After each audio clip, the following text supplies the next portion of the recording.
Monsoon पूर्व कामे वेळेत पूर्ण व्हावीत तसेच महापालिका कार्यक्षेत्रात पावसाळ्यात नागरिकांना कोणतीही अडचण निर्माण होऊ नये यासाठी सर्व यंत्रणांनी सज्ज राहावे। नाले सफाई, गटार स्वच्छता, खड्डे बुजवणे, धोकादायक झाडांच्या फांद्यांची छाटणी तसेच स्ट्रीट लाईट दुरुस्ती, शहरातील सखल भाग तसेच पाणी साचणाऱ्या ठिकाणांवर विशेष लक्ष ठेवून आपत्कालीन परिस्थितीत तातडीनं उपाययोजना करता येतील यादृष्टीने नियोजन करण्याच्या सूचना आयुक्त सौरभ राव यांनी आज झालेल्या बैठकीत सर्व विभागांना दिल्या आहेत। नागरी संशोधन केंद्र येथे झालेल्या बैठकीत अतिरिक्त आयुक्त 1 संदीप माळवी, अतिरिक्त आयुक्त 2 प्रशांत रोडे, सर्व उपायुक्त व सहाय्यक आयुक्त तसेच विविध विभागांचे विभाग प्रमुख उपस्थित होते। नागरिकांच्या समस्या थेट समजून घेण्यासाठी आणि कामांमध्ये पारदर्शकता राहण्यासाठी नगरसेवकांचा सहभाग महत्वाचा आहे।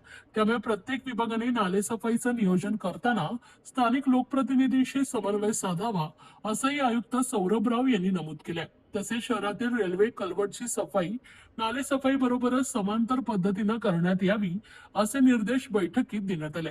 मान्सून कालावधीत पंपिंग स्टेशन, आपत्कालीन यंत्रणा आणि संबंधित विभागामध्ये समन्वय ठेवून कामे करण्यात यावीत। प्रत्येक विभागाने आपल्या कार्यक्षेत्रात पाहणी करून प्रलंबित कामे लवकरात लवकर पूर्ण करावीत असंही आयुक्तांनी नमूद केलंय। मान्सून काळात कोणत्याही प्रकारची आपत्कालीन परिस्थिती उद्भवल्यास तत्काळ प्रतिसाद देण्यासाठी मनुष्यबळ आणि साधन सामग्री उपलब्ध होईल या दृष्टीने नियोजन करावे। सर्व अधिकारी व कर्मचाऱ्यांनी सतर्क राहून नागरिकांना दिलासा मिळेल याची काळजी घ्यावी असेही आयुक्त सौरभ राव यांनी स्पष्ट केलंय।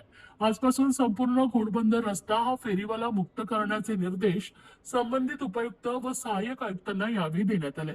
माजीवडा, मानपडा, वर्तकनगर या परिसरात रात्री उशिरापर्यंत अनधिकृतपणे व्यवसाय करणाऱ्या फेरीवाल्यांवर संपूर्ण मान्सून संपेपर्यंत दैनंदिन कारवाई सुरू राहिली पाहिजे असंही आयुक्तांनी नमूद केलंय।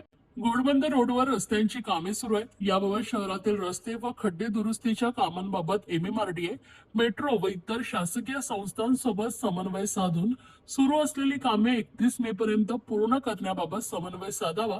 जर कामे अपूर्ण राहणार असतील तर कामे आटपून रस्त्यावरील बांधकाम साहित्य उचलून रस्ते नागरिकांसाठी सुरळीत करावेत याबाबत सर्व यंत्रणांना संबंधितांनी सूचित करावे असं आयुक्तांनी नमूद केलं। खड्ड्यांच्या तक्रारींवर तातडीनं कार्यवाही व्हावी यासाठी प्रत्येक विभागात समन्वय अधिकारी नेमावा। नागरिकांकडून येणाऱ्या तक्रारींना जलद प्रतिसाद देऊन खड्डे बुजवण्याची कामे प्राधान्याने पूर्ण करावीत असंही आयुक्तांनी स्पष्ट केलंय। तर शहरातील प्रत्येक विभागातील सखल लो लाईंग एरियाची स्वतंत्र यादी तयार करून त्या ठिकाणी तातडीच्या उपाययोजना राबवण्याच्या सूचना देण्यात आल्या। झाडांच्या फांद्या छाटणीनंतर अनेक ठिकाणी फांद्या व पानांचा कचरा रस्त्यावर पडून राहतो, त्यामुळे वाहतूक अडथळा निर्माण होतो। तसेच नाले व गटारीही तुंबण्याची शक्यता वाढते।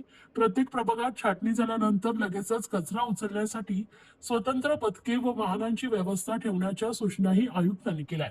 तर शहरातील स्ट्रीट पोल तसेच ज्या ठिकाणी उघड्या अवस्थेत असलेल्या केबलची तपासणी करावी।